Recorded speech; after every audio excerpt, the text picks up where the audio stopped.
Yeah, the evil death robots that are stomping on human skulls are the good guys. Crazy, right?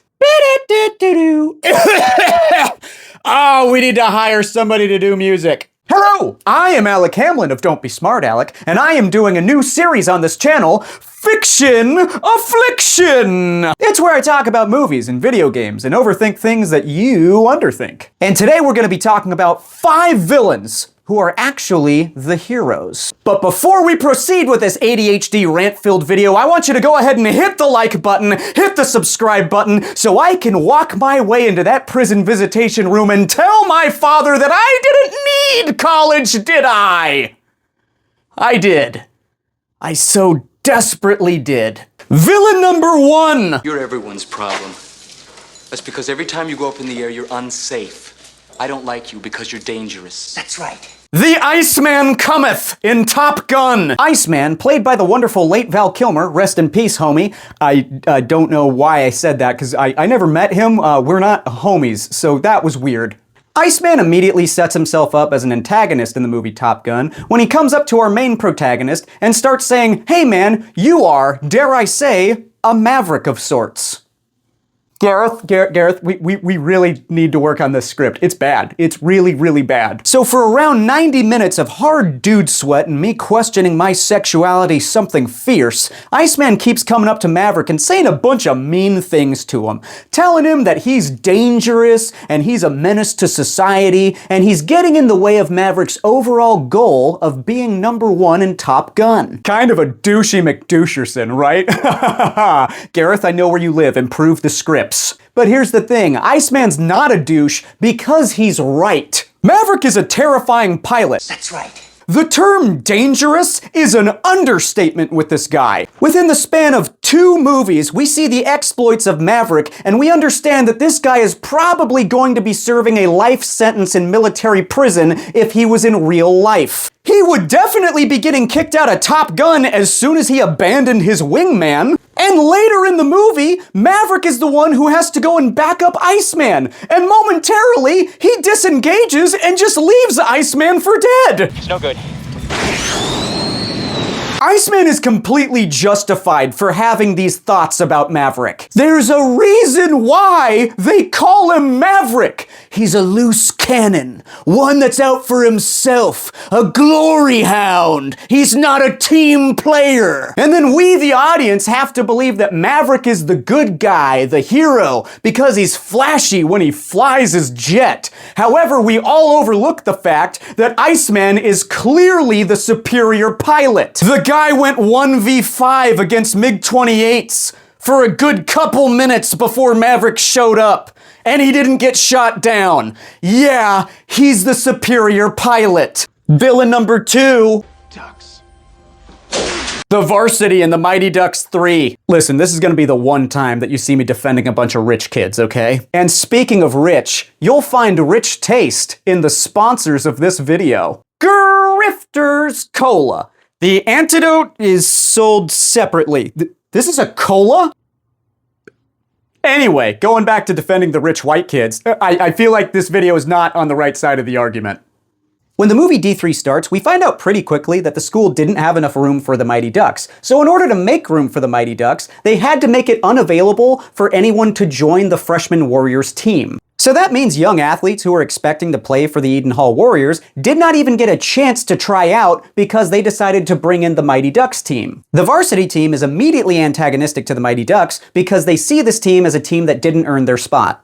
And honestly, they're right. The Mighty Ducks have no idea how to play hockey, and most of the movie is Coach Orion coming in and trying to teach them basic hockey. And then you find out that the captain of the varsity team, Riley, had a younger brother that couldn't play because the Mighty Ducks came in. This would make anyone sour and hostile toward the Mighty Ducks team. Now, yes, the Mighty Ducks do become the Eden Hall Warriors for the freshman team, and they are all on the same side. However, the varsity looks at this team and sees this as a bunch of outsiders who didn't earn their spot, and then takes away from all of the people who are coming up through the system and should have had a right to try out for the team. So naturally, there's hostility there. But no, we see the Mighty Ducks as the good guys, because we've stayed with them for 2 whole movies, and it would just be kind of inconvenient at this point to switch sides in the 3rd film.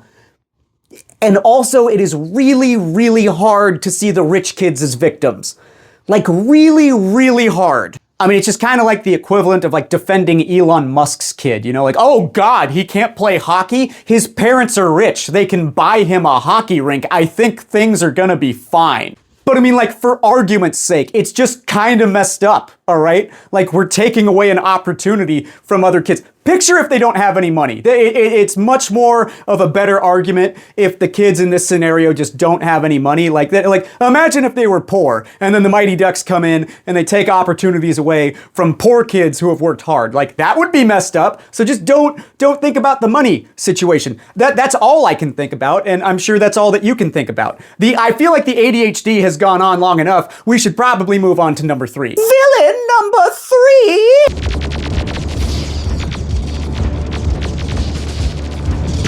The bad guy you've been waiting for since the start of this video, Skynet! Skynet! There we go. Yeah, I'm really sorry about that. Our special effects guy, the guy who does all the wording and titles, he's a drunk. So he's been going through a bit of a rough time lately. And if we fire him, like, he's definitely gonna be homeless. Like, he's not gonna be employed anywhere else. Who would hire him? We would, apparently, and I just can't have that on my conscience if we do fire him. Gareth, on the other hand, like, he'll do fine. He'll bounce back when we fire him. I don't know. I don't really care. But the other guy, I want to say his name is George. Maybe Kenneth. I'm not sure. But yeah, he's got nowhere else to go. Skynet! Let me give you a little bit of a hot take. Skynet is obviously the hero of the Terminator series. For all of you people who are aggressively typing in the comments section right now, let me give you something else to type about. Time travel. You see, the whole entire shenanigans of the war that happens between AI and human only happens because of time travel. By sending a Terminator back in time to kill Sarah Connor, the humans counter by sending Kyle Reese to protect Sarah Connor. And then Kyle Reese comes back to the 80s, he sees Sarah Connor and is like, damn, that booty say juicy. So then they hop on the good foot to do the bad thing. Adult fun time. Making whoopee, as your grandma might call it. She totally does, doesn't she? Grandma's a dirty birdie. Let me give a demonstration. They made a baby. And that baby is why the Terminator comes back in the first place. Because Skynet's like super pro Roe v. Wade, like just all for it, which is good, okay? Because women should have the right to choose what's going on when it comes to their bodies. Well, in this case, the Terminator is doing it, and the woman has no choice. Oh my God, the Terminators are Republican.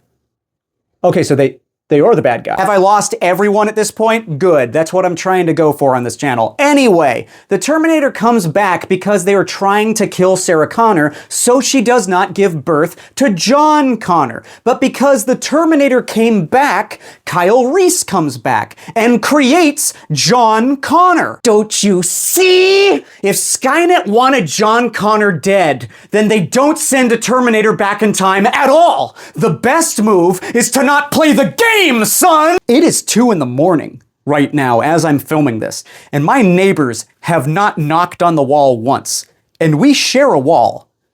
Props to them. Skynet is a super intelligent supercomputer. There are records about the first Terminator, as we see in Terminator 2, since the arm was left behind. Skynet would know this. So clearly, Skynet would understand if they send a Terminator back in time, they are in a sense creating the vanguard of their destruction. They had to have known that this would create John Connor. I'm right about this, okay? I am not the crazy one here, okay? You are all the crazy people, and I am the only sane one left in this society.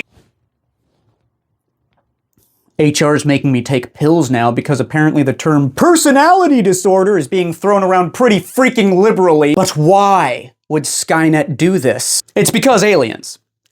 It's always because of aliens. or mutant alligator people that were rising up from the sewers against the humans.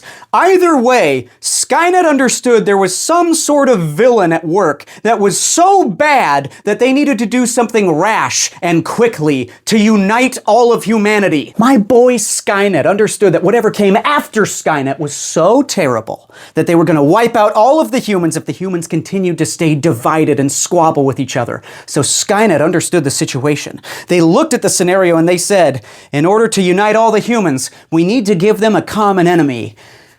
Ourselves. It was, okay, like, I get that sounds crazy, right? But I mean, like, it was a good idea, all right? It was the best plan.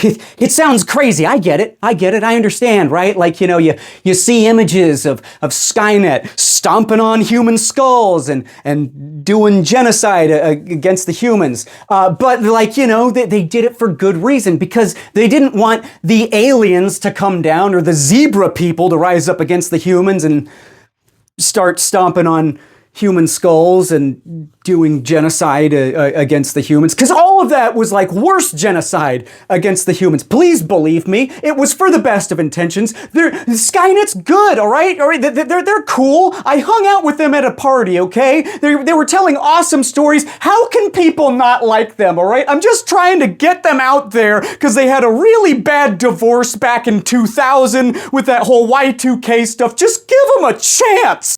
We still have another villain to do? Okay, god damn it. All right, I'm gonna need a lot more Grifter's Cola if I can continue. What do you mean I have to snort it? I thought it was a cola.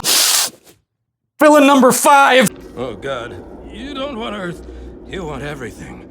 Get out of my head.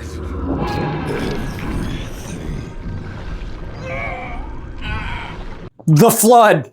There is no friggin' way that the Flood are good guys. How? If the Flood are real, then they will try to consume everything. And if they consume everything, that means they consume future space Keanu Reeves. And any form of Keanu Reeves is wholesome, good, and pure. Keanu Reeves is a good person. He would never hurt anyone like my dad did at my 8th birthday party. Any side that has any form of Keanu Reeves is good and pure, plain and simple. Any side that doesn't have any form of Keanu Reeves are evil and loves hit okay. There's no way that I can read the rest. We have to fire you, Gareth! Well, Gareth is using a Christmas party from 2019 as blackmail, so we can't fire him. How unfortunate. Anyway, guys, go ahead and hit the like and subscribe button, and be sure to hit that notification bell as well, so you can see more of these videos pop up. Goodbye!